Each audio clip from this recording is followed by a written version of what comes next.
हाँ जी प्यारे बच्चों, वार्म वेलकम, बहुत बहुत स्वागत है आप लोगों का प्यारे बच्चों।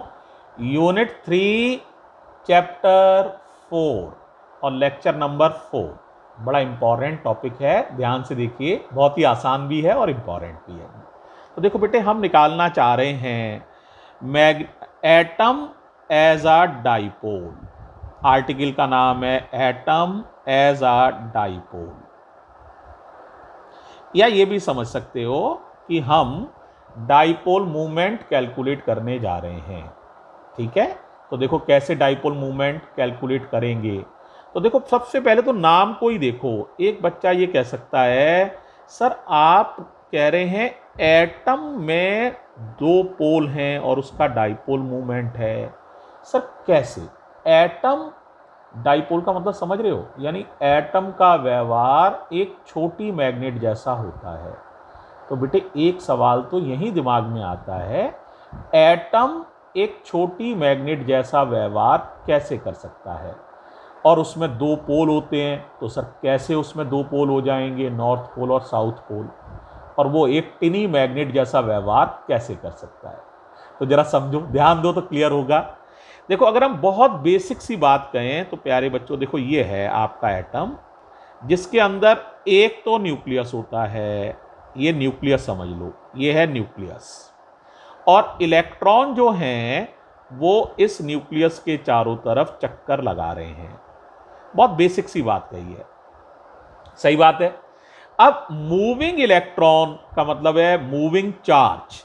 तो मूविंग इलेक्ट्रॉन को क्या मान सकते हो तुम, बताओ बेटा? मूविंग इलेक्ट्रॉन का मतलब है एक तरह से करंट। और ये देखो, ये जो ऑर्बिट है इसका कुछ एरिया भी होगा, है ना? तो इसका मतलब एरिया ऑफ ऑर्बिट भी है। सही बात है ना भाई? तो आप बताओ m का फॉर्मूला क्या होता है? आई ए। तो आई प्रेजेंट है, हाँ जी प्रेजेंट है। मूविंग इलेक्ट्रॉन की वजह से करंट जनरेट हो रहा है और area of the orbit present है। तो बताओ इसमें क्या होगा? डाइपोल मूवमेंट होगा। क्या होगा? Dipole movement.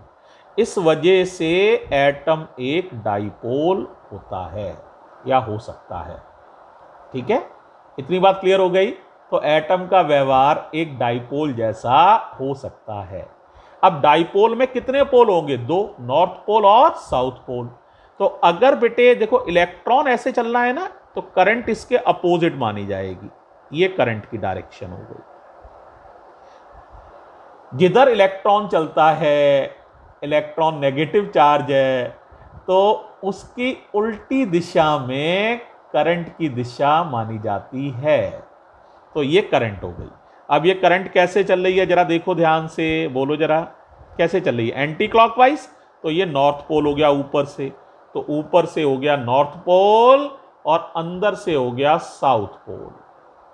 ऊपर से नॉर्थ पोल, अंदर से साउथ पोल, तो दोनों पोल हो गए। इस तरह से देखो, इसमें दोनों पोल की एग्जिस्टेंस भी दिख सकती है। करंट अगर ऊपर से देखने से एंटी क्लॉकवाइज चले तो वो नॉर्थ पोल होता है, और उसके पीछे से आप देखेंगे ना तो अपने आप वही करंट आपको क्लॉकवाइज चलती हुई दिखाई देगी। तो इधर से साउथ पोल बन जाएगा। नॉर्थ पोल ऊपर से, नीचे से साउथ, तो डाइपोल हो गया। इस तरह से बेटे ये ना सिर्फ डाइपोल है बल्कि इसमें डाइपोल मोमेंट भी है। और अब हमें इसको कैलकुलेट करना है, यही आर्टिकल का मीनिंग है। तो मैं मीनिंग क्लियर तो कर ही पाया। अब देखो बेटा, कैलकुलेट करते हैं, जरा ध्यान से देखो बेटे। अब देखो जरा आई कैसी कैलकुलेट करें। सबसे पहले आई के बारे में चर्चा करते हैं। आई होता है Q अपॉन टी, मालूम ही है तुम लोग को।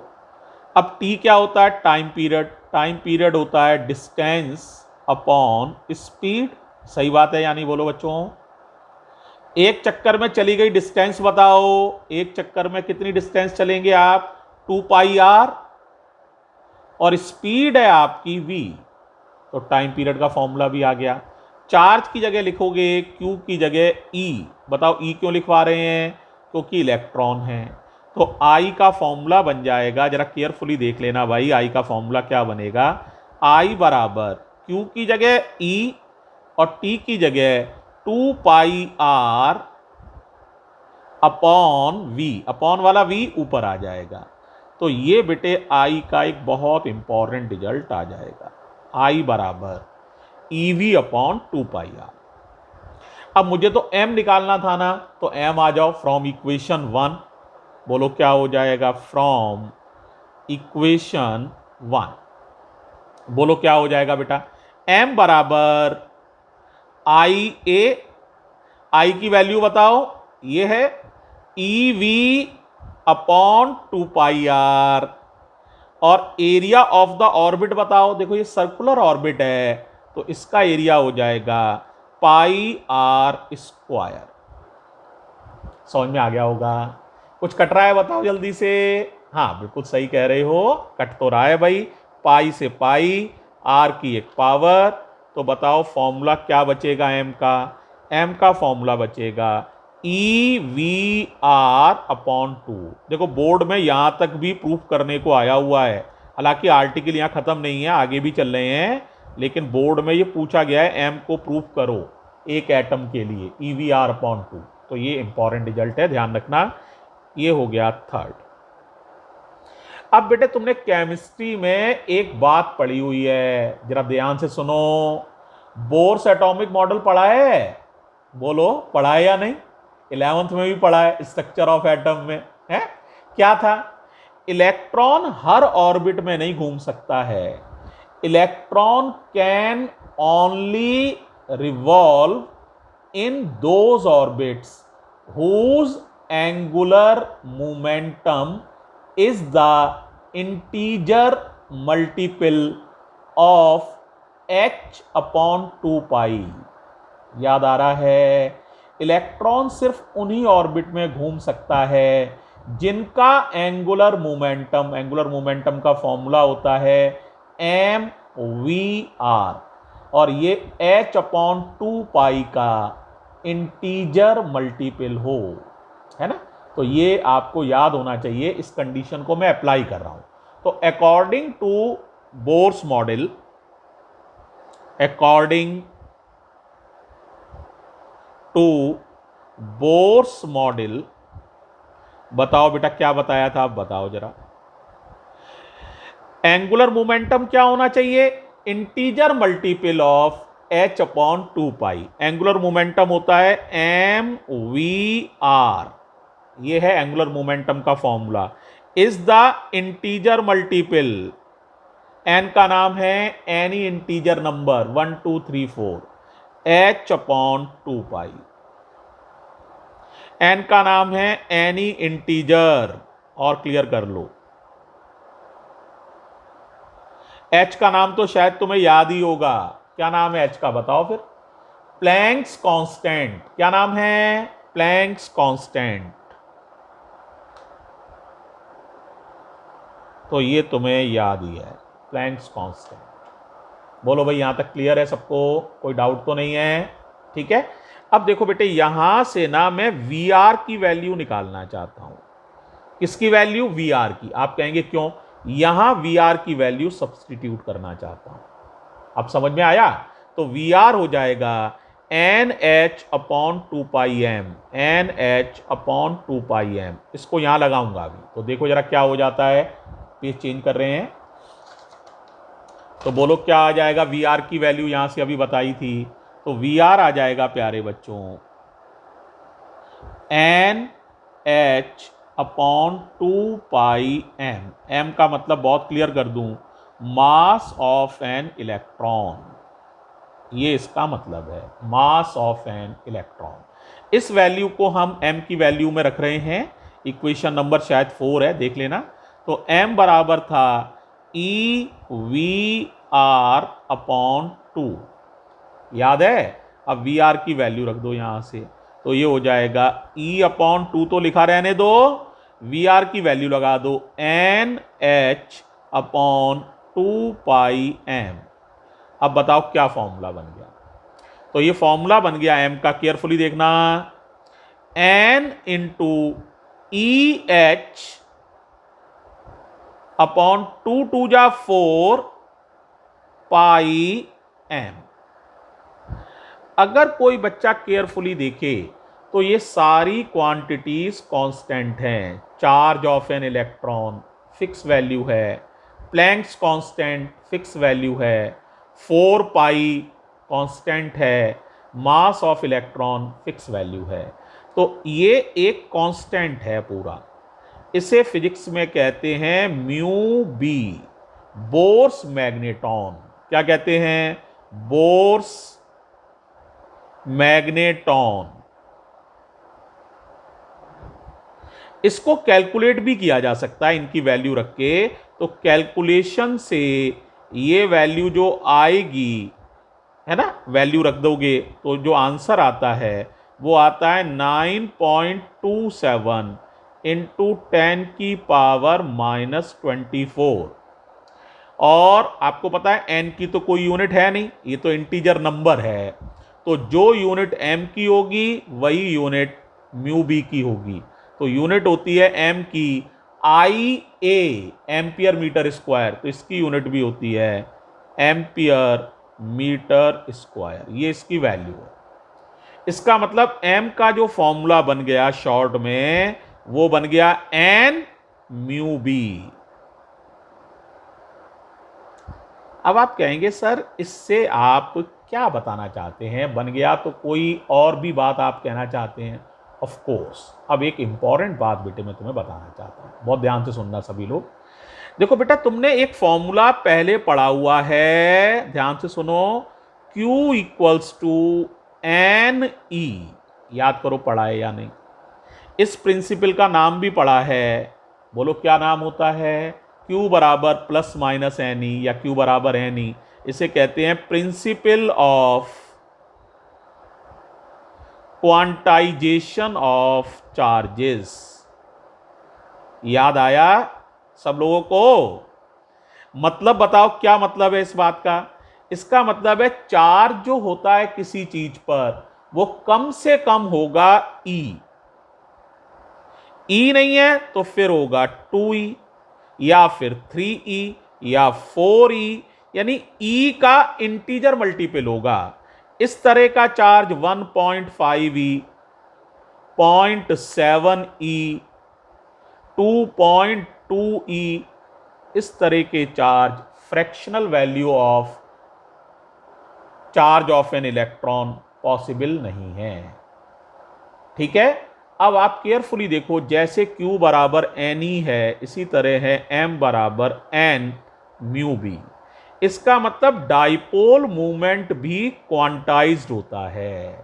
तो dipole movement is also quantized. ठीक है। तो इससे रिजल्ट ये निकलता है dipole movement is also quantized,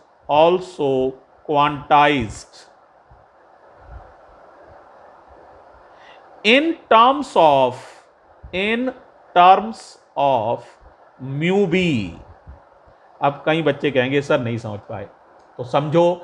इसका मतलब ये है बेटा, डाइपोल मूवमेंट भी या तो होगा तो म्यू बी होगा, या फिर होगा तो 2 म्यू बी होगा, या 3 म्यू बी होगा। लेकिन 1.5 mu B, 0.7 mu B, 2.2 mu B, इस तरह के डाइपोल मूवमेंट नहीं होते हैं। डाइपोल मूवमेंट म्यू बी या उसका कोई इंटीजर मल्टीपल ही होगा। इसका मतलब डाइपोल मूवमेंट भी क्वांटाइज्ड होता है। ठीक है। अब एक और बड़ी इंपॉर्टेंट बात है बेटे, उसको और समझो। देखो ध्यान से देखो, कोई बच्चा ये पूछे, ध्यान से सुनना मेरी बात को, कि सर जो आपने ये डाइपोल मूवमेंट का एक्सप्रेशन निकाले हैं ये सारे, ये वाले, ये एक एटम के लिए क्या बिल्कुल सही हैं? तो देखो अब बड़ा यार गरीब सा जवाब है मेरे पास यहाँ, ध्यान से सुनो। ये एक्सप्रेशन सही नहीं है।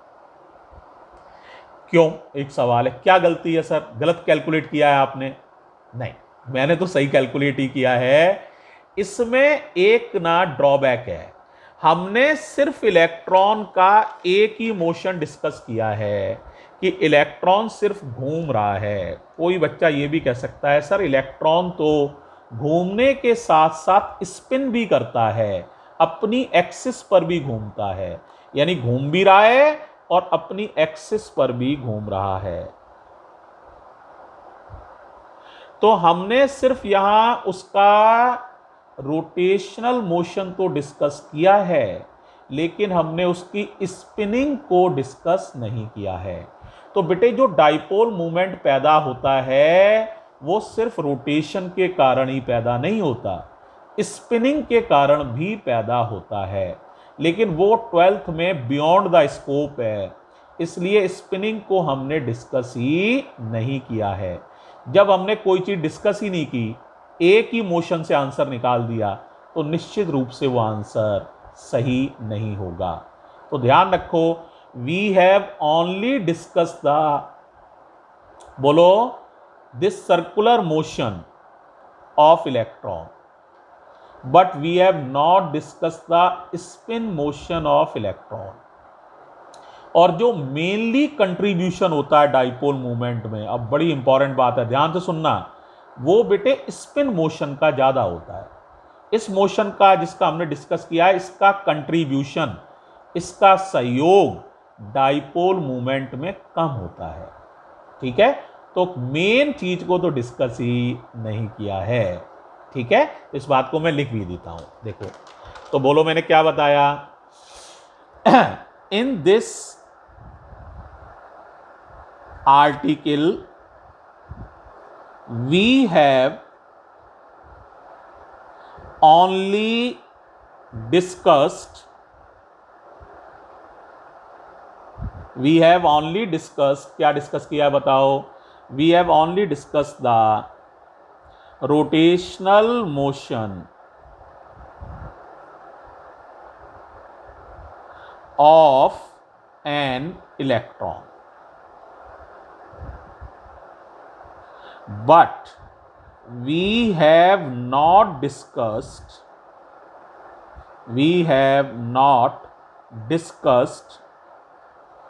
बोलो क्या डिस्कस नहीं किया है, we have not discuss the spin motion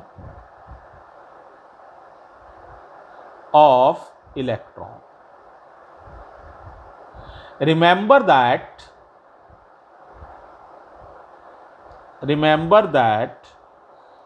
the main contribution to the dipole moment, remember that the main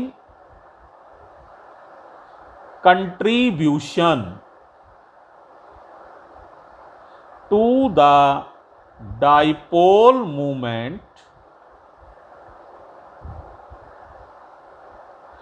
is due to spinning of electron, due to spin motion of an electron, and which is not discussed here, and which is not discussed here। तो ये ध्यान रखना, ये थोड़ी सी मैंने जानकारी के लिए आपको बात बता दी है बच्चों। थैंक यू बच्चों, इस वीडियो में यहीं तक। थैंक यू बच्चों।